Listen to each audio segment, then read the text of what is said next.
Guys, sebelumnya video tadi lanjut. Jadi pengalaman buruk saya lagi. Jadi sampai di mana ya guys? Tadi sampai di mana? Nah itu, ini. Oh, sampai di bubak-bubak. Dari mata, hidung ditendang.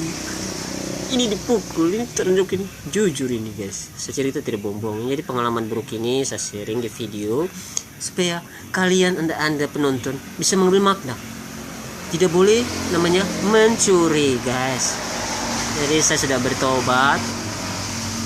Biar di atas meja ada 50 logam guys, jangan ambil. Kalau itu bukan milik anda ya guys ya. Kalau ada handphone di jok motor, jangan ambil guys. Nanti kalian sama dengan pengalaman saya yang dulu. Jadi cerita ini saya ambil kisah pengalaman buruk. Jadi semoga ini bermanfaat. Jadi garis bawahi, jangan mencuri. Itu perbuatan yang sangat memalukan guys, sudah memalukan. Nah oke. Jadi sampai cerita bubak-bubak.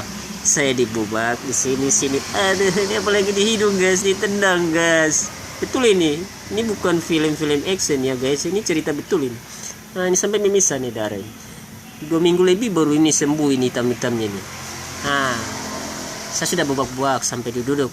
Nah itu lokasinya di Pizza dekat KFC. Jadi rumahnya itu pemilik handphonenya di Pizza juga. Nah jadi konya keluar itu sudah larut malam, sudah jam 12 itu. Toko-toko sudah tutup. Jadi konya sudah keluar dengan istrinya, anaknya. Langsung kaget. Dulu lihat saya sudah berdarah-darah. Tapi saya kira saya mau masuk penjara karena kan saya sudah ambil handphone. Waduh, anak-anak muda ini tuh sudah main hakim sendiri. Orang sudah pukul aku. Nah itulah memang kesalahanku. Kan kalau mencuri pasti kan dapat pukul lah. Aduh, saya sudah hancur. Tidak kelihatan muka lagi, darah semua. Langsung konya suruh ambil tisu dan air es untuk basahi aku, bersihkan.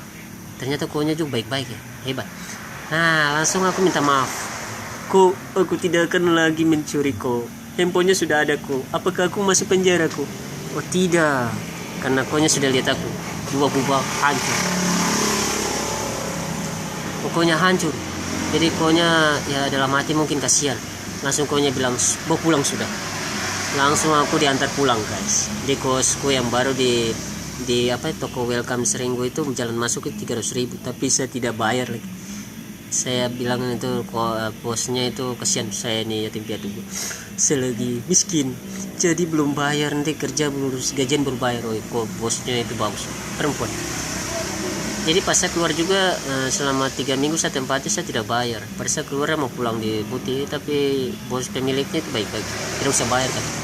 Lihat saya sudah hancur aja. Nah jadi begitu. Oke, jadi ada yang juga belum tahu saya tentang mengambil barang ya. Nah jadi begini.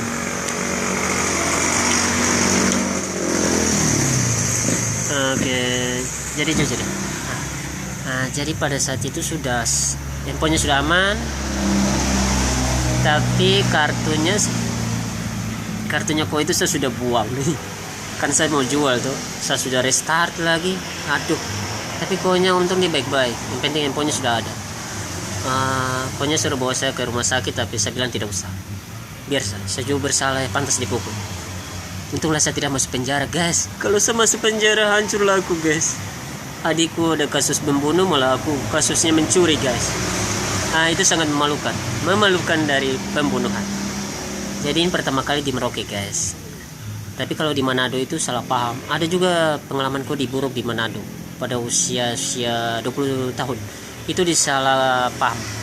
Waktu itu saya juga di Manado ada pengalaman, nanti di videonya. Tapi bukan itu mencuri, tapi itu salah paham saja, sehingga aku dibuang-buang lagi. Nah aduh, nanti saya sharing lagi di video-video berikut. Nah ini pengalaman pertama saya di Merauke. Jadi guys, saya ingatkan, jadi barang-barang apa yang ada di meja atau di motor, emas atau uang 50 logam, jangan pernah mengambil guys. Itu sangat berbahaya. Jadi itulah, semua sudah clear. Orang yang pukul saya juga saya tidak kena di hati, memang saya salah. Itu mereka tinggal sering. Jadi mereka kakak-kakak juga pernah saya ketemu ya, dong bilang saya kerja di mana sekarang ya, penting jangan ambil barang ya. Ada yang satu bilang kalau saya dapat lihat pokok kepala saya penyot. Lo nggak main ancam nih. Itulah pertama kali saya sudah sembuh, baru saya ketemu orang yang pukul saya. Dong ingatkan, woi, kau yang mencuri. Sampai saya ketemu lagi, kepala lo saya penyot. Ibil, saya kaget. Tidak apa-apa lah, tidak boleh dendam. Itu kan saya ambil barang. Ya, jadi begitu. Kita sekarang saya bertobat guys. Biarpun 1000 apa? Biarpun 1000 di meja, atau handphone di meja, atau dompet yang jatuh, atau handphone yang jatuh di jalan guys, tidak boleh ambil. Ada yang kalanya bisa ambil. Kalau handphone ambil, bisa telepon orangnya langsung suruh bawa. Itu boleh Pak. Ya kalau aduh, motornya itu racing sekali guys, tidak bagus. Tapi bagi orang bagus. Oke. Jadi lanjut. Kalau uang yang dapat di jalan ya, kalau tidak ada orang ya itu mungkin rezeki. Kalau dompet jatuh di jalan, kalau ada KTP-nya ya ada kalanya membantu, pas kembali pasti dibantu. Nah, kalau handphone di jok motor,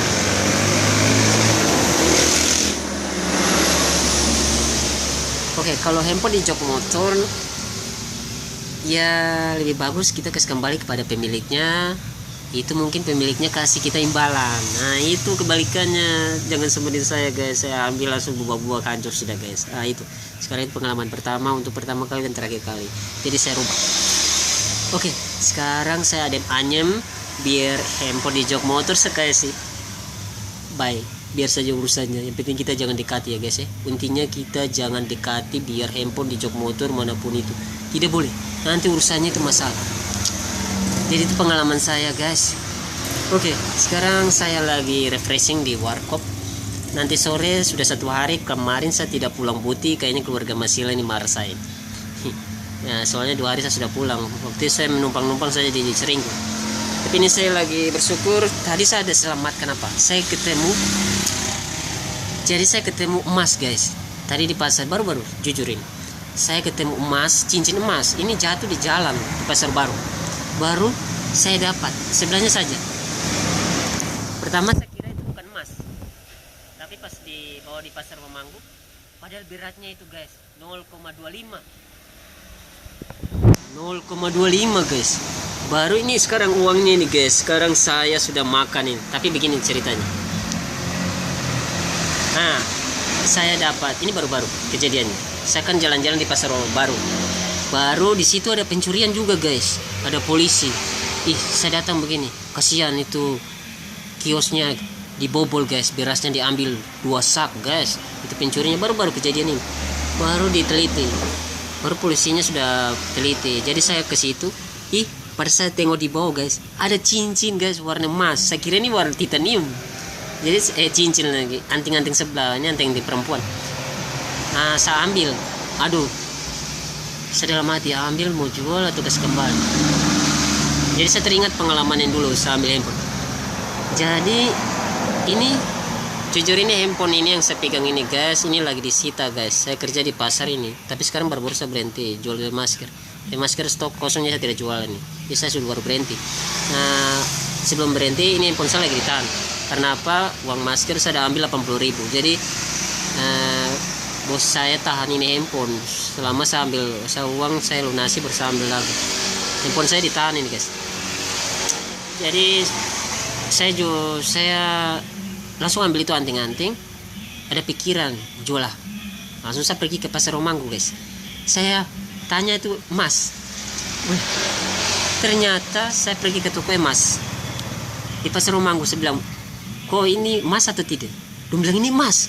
Waduh, ternyata emasnya berat 0,25 guys. Nah langsung itu berapa guys? Lakunya 120. Ya 120 guys. Wih, memang rezeki nomplok. Tapi pas saya sudah ambil uangnya, saya belum ingat kalau ada orang kehilangan. Nah langsung uangnya saya pakai guys. Aduh, tapi ini bukan mencuri, kan dapat di tanah atau di luar. Ya saya ambil. Ya saya mungkin ini rezeki lah, saya jual. Jadi handphonenya saya kasih, uangnya saya langsung ke kan dekatan dengan pasar, saya punya tempat kerja di kios. Langsung saya bawa uangnya, bos ini saya punya uang 80.000. Sapu handphone balik kembali. Langsung pas sudah hore-hore, pas di jalan saya teringat, aduh mungkin ini orang yang pemiliknya ini kehilangan ini membutuhkan sekali. Jadi saya rasa bersalah, saya kembali lagi ke pasar baru guys.